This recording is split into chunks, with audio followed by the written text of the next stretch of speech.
Target with PS Parihar channel में आपका स्वागत है। आज की इस वीडियो में हम लोग बात करेंगे बिहार की भर्तियों की, खासतौर से शिक्षक भर्तियों की बात करेंगे और बिहार पीसीएस की भी बात करेंगे।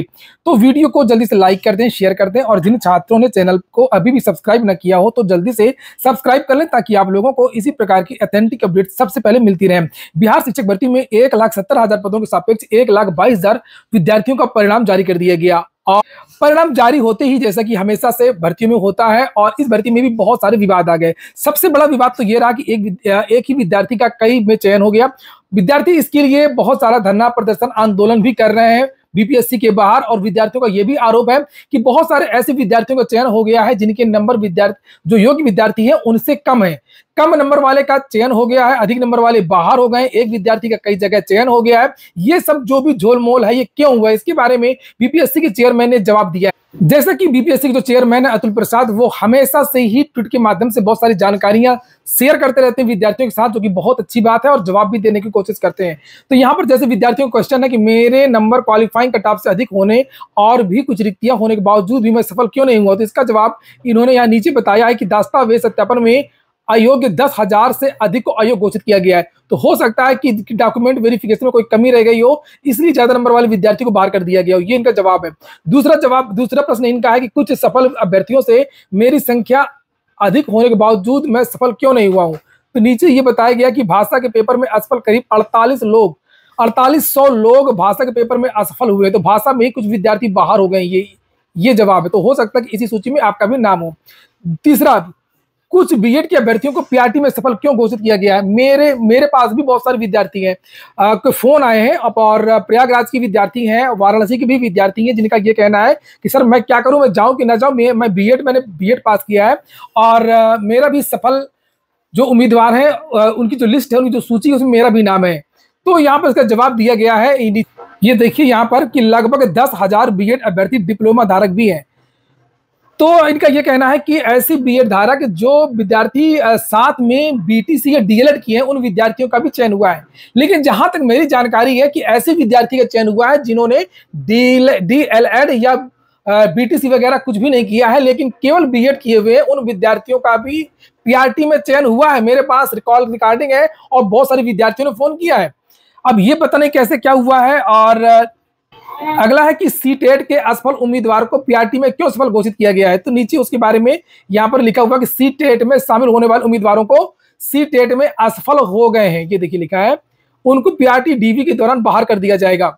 कुछ विद्यार्थियों का यह सवाल है कि मुझे मेरी पसंद का जिला क्यों नहीं मिला है। तो उन्होंने कहा ऐसे बहुत सारे विद्यार्थी हैं जिनको ऐच्छिक जो जिला है वो नहीं मिला। जिला का आवंटन सभी को अपने ऐच्छिक जिला में देना ना ही संभव है और ना ही ये आवश्यक। और सबसे बड़ा जो सवाल था विद्यार्थियों का कि अभ्यर्थियों को एक से अधिक परिणाम देकर के रिक्तियां क्यों बर्बाद की जा रही हैं। तो यहाँ पर ये जवाब दिया इन्होंने अपने ट्वीट के माध्यम से। ये उन्हीं के ट्वीट का स्क्रीनशॉट है।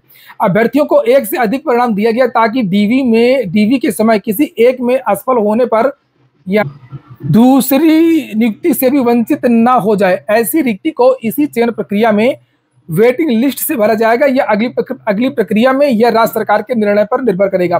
तो प्रतीक्षा सूची के बारे में इन्होंने बताया है कि ये जो शासन कहेगा, जो सरकार कहेगी, तो ये उस पर डिसीजन लिया जाएगा। एक विद्यार्थी का 2 में इसलिए चयन किया गया है। तो ये तो इस तरीके से सीट तो बर्बाद ही हो जाएगी। तो एक ही विद्यार्थी का अगर मान लीजिए कि डॉक्यूमेंट वेरिफिकेशन में कोई समस्या नहीं भी है दोनों में, तब क्या होगा, वो सीट तो बर्बाद ही हो गई ना एक ठो। तो ये जो उन्होंने कहा, ये चीज़ को उनको पहले ध्यान देना चाहिए और ये गलत, ये इनका जो है वो गलत जवाब है। जब आपने प्रेफरेंस भरवा लिया था तो आप लोगों को प्रेफरेंस के हिसाब से विद्यार्थी को एक पद में एक ही विद्यार्थी का चयन किया जाना था। यानी कि बताया तो जा रहा है कि नहीं हमने 1,22,000 को पास कर दिया, लेकिन इस तरीके से बहुत सारी सीटें, कम से कम 20,000 15,000 जो सीटें वो बर्बाद हो सकती हैं। बहुत सारे विद्यार्थी डीवी में, जैसे जो सीटेट विद्यार्थी उनको पास कर दिया गया है। बहुत सारे विद्यार्थी ऐसे हैं जो एक विद्यार्थी हैं वो 2-2 3-3 में पास हो गया है। और कुछ ऐसे भी विद्यार्थियों को बुला लिया है जो विद्यार्थी बीएड किए हुए हैं, पता नहीं किस तरीके से क्या सिस्टम की गलती है। तो खैर बड़ी भर्ती है और बहुत बड़ी भर्ती है, तो इन चीज़ों को सुधारा जा सकता है। तो इसको अभी भी सुधारें या प्रतीक्षा सूची से भरें। वेटिंग लिस्ट के बारे में निश्चित तौर पर जानकारी दें और राज्य सरकार भी सोच। तो फिलहाल छात्र जो है वो इनका जो जवाब है इन प्रश्नों को लेकर के विद्यार्थी इससे असंतुष्ट है। विद्यार्थियों का कहना है कि इसमें बहुत बड़ा झोल है और सबसे बड़ा झोल, देखो ये चैनल निष्पक्ष है, जो बात सही है उसको सही कहता है, भर्ती प्रक्रिया को समय के अंदर पूरा किया गया। जुलाई में नोटिफिकेशन, अगस्त में परीक्षा और अब रिजल्ट और तुरंत नियुक्ति होने लगी। विद्यार्थी आज चले गए डॉक्यूमेंट वेरिफिकेशन वगैरह के लिए, तो इसके लिए तो सराहना होनी चाहिए। और बहुत ज़्यादा पदों पर भर्ती भी निकली, बहुत बड़ी भर्ती। यहाँ तो यूपी ट्रिपल एससी 300 पदों के विज्ञापन में 8 साल लगा देता है, 8 साल, 6 साल, 7 साल, 300 पद जिसमें होते हैं। और यहाँ पर तो 1,70,000 पदों की भर्ती थी, तो बहुत बड़ी चीज़ें थी। लेकिन जो चीज़ें गलत हैं, जैसे कि यहाँ पर कट ऑफ जारी नहीं किया गया, स्कोर कार्ड जारी नहीं किया कि विद्यार्थी को पता होना चाहिए कि उनके अलग अलग पेपर में कितने नंबर हैं। अगर विद्यार्थी बाहर हुए तो उसका रीजन आना चाहिए लिख करके, मिनिमम कट ऑफ को क्वालिफाई नहीं कर पाए, या आपका जो है ये डॉक्यूमेंट सही नहीं था। जो भी चीज़ें हैं वो क्लियरिटी की इस परिणाम में थोड़ा सा कमी दिखी है। कट ऑफ, सबसे ज़्यादा चीज़ तो कट ऑफ की है। कट ऑफ भी परिणाम के साथ में ही जारी किया जाता है। हमेशा कोई भी भर्ती हो, जब फाइनल परिणाम जारी होता है तो उसको, उसका जो कट ऑफ है वो निश्चित तौर पर जारी किया जाना चाहिए। तो हालांकि ये बताया गया है अधिकारियों के द्वारा, उच्च अधिकारियों के द्वारा कि कट ऑफ जारी किया जाएगा, लेकिन बाद में कट ऑफ जारी करने से क्या फायदा, जब अभी प्रश्न चिन्ह उठ रहे हैं, विद्यार्थी अभी असंतुष्ट हैं। हम अब बात करेंगे कि बीपीएससी की जो भर्ती प्रक्रिया वास्तव में बहुत तेजी से चल रही है। चाहे वो शिक्षक भर्ती हो, चाहे वो बिहार पीसीएस हो। 67वीं बिहार पीसीएस की अगर हम लोग बात करें, जिसके साक्षात्कार का आज लास्ट दिन था, और जानकारी ये दी गई है कि 2 घंटे के अंदर, जैसे ही साक्षात्कार अभी समाप्त हो रहा है लगभग 4:30 बजे, और इसके 2 घंटे बाद यानी 8 बजे के पहले हो सकता है कि बीपीएससी इसका फाइनल परिणाम जारी कर दे। सुबह इंटरव्यू खत्म और शाम को परिणाम। 67वीं बीपीएससी की बात हो रही है, फाइनल परिणाम की बात हो रही है। अभी पीईटी के रिजल्ट, जो 69वीं पीटी है, प्रारंभिक परीक्षा जो हो चुकी है, उसके परिणाम में अभी थोड़ा सा समय लगेगा, आपको नवंबर का इंतजार करना होगा। लेकिन मैं 67वीं की बात कर रहा हूं।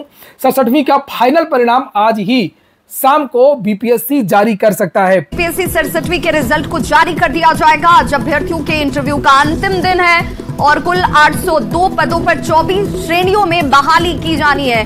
रात 8 बजे से पहले रिजल्ट जारी करने की जानकारी सूत्र दे रहे हैं।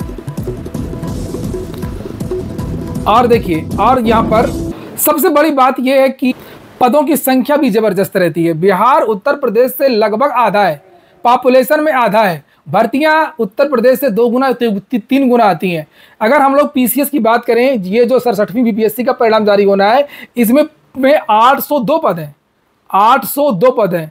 और उत्तर प्रदेश में बताइए कितने पदों का विज्ञापन आता है? 171 पदों का विज्ञापन, 250 पदों का विज्ञापन, 300 पदों का विज्ञापन। तो ठीक है दोस्तों, ये हो गया आज का वीडियो आपको अच्छा लगा हो, आपके काम का हो तो वीडियो को लाइक कर दें। जिन छात्रों ने चैनल को सब्सक्राइब ना किया हो, सब्सक्राइब कर लें। और जिन छात्रों ने टेलीग्राम चैनल को ज्वाइन ना किया हो तो टेलीग्राम चैनल को भी ज्वाइन कर लें। टेलीग्राम चैनल में भी बहुत सारी महत्वपूर्ण जानकारियां प्रदान की जाती हैं। पूरा वीडियो सुनने के लिए बहुत बहुत धन्यवाद।